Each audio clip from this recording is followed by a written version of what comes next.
Hello and welcome to the Statutory.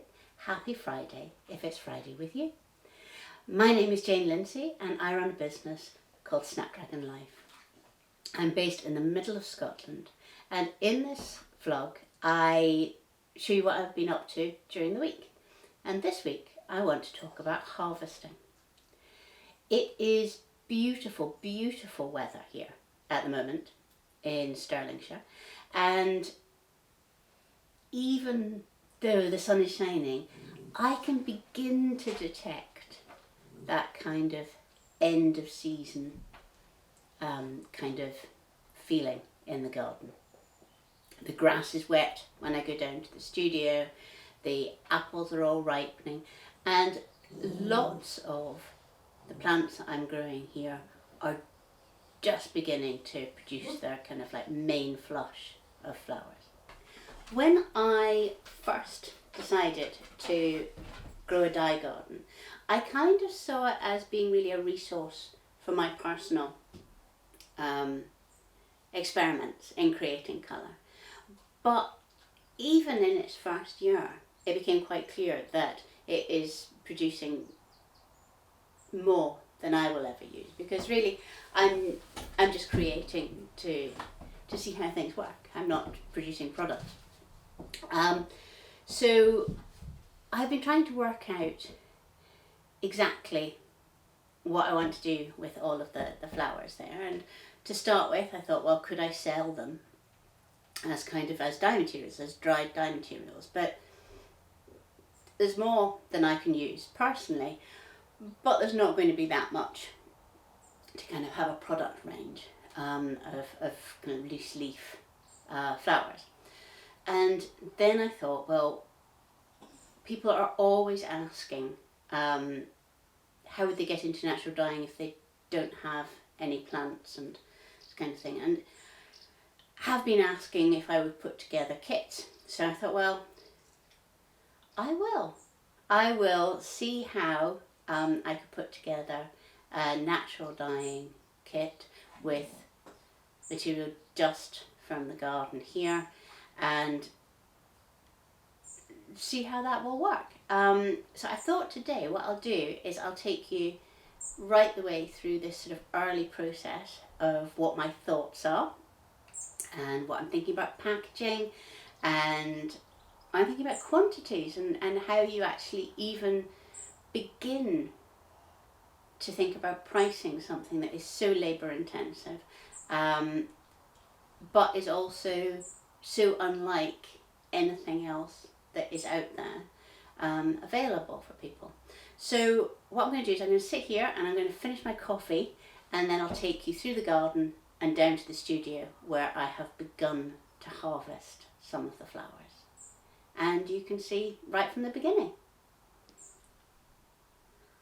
These are the dyer's chamomile plants. You can see how many flowers there are on each thing. I think this is maybe 20 plants that I grew and have put in here.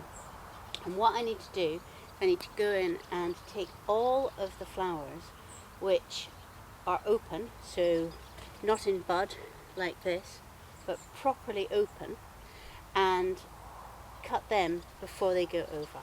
Now, I won't do very many at a time because they need to go into a dehydrator. I'm just going to use this little cardboard pot and snip away.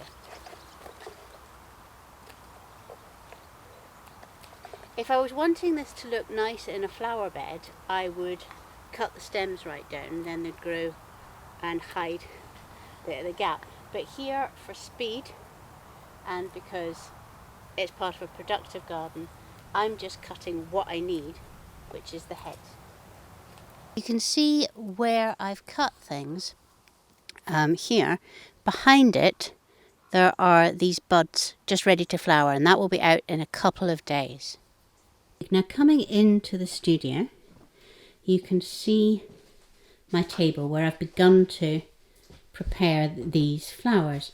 So these are the ones that I was picking, and I've just left them on the table to dry out a bit, and then they're going to go into the dehydrator.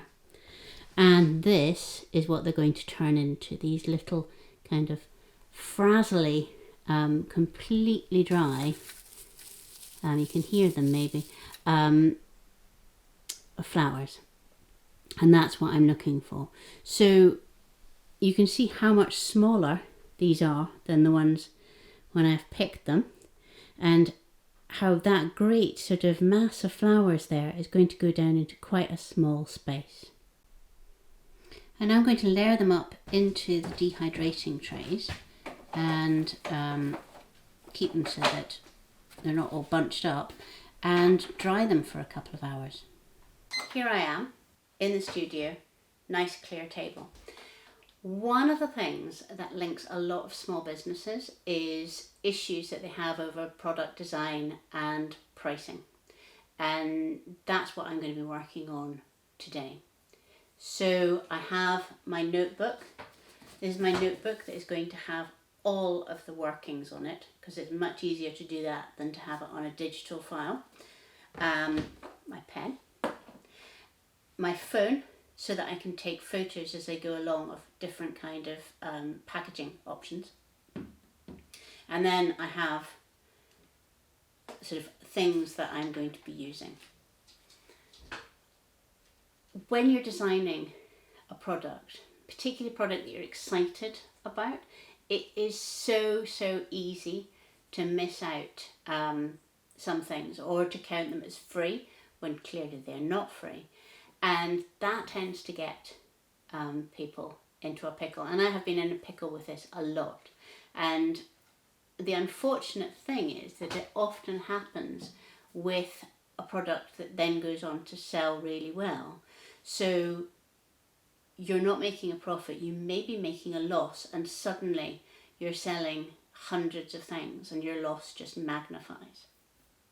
So it's very important that right at this early stage, I start logging all of the things that go into the making of something. So let's say this kit is going to be the growing of the flowers. I need to put something in for that, the harvesting, the drying, the packaging of the flowers, the actual things that I will use to package them. So in that case, it's likely to be these compostable craft envelopes, because they've got a good seal on them, which will mean that once dried, the flowers will be dry and remain dry. I also like them because I can write on them instead of using labels, and I really try and minimize the amount of labels that I have, because that backing is not compostable and not recyclable. Things like, if I am going to be designing a little book to go in the kit, which I probably will, I'll be producing things like this, which can be then scanned, made into a publication. I need to remember that that's all time. Paper, box, storage, all of these things have to get written down in this book. And even if I don't have the answer to how much it is per unit, if I've got it written down, then I know that I have to take it into consideration.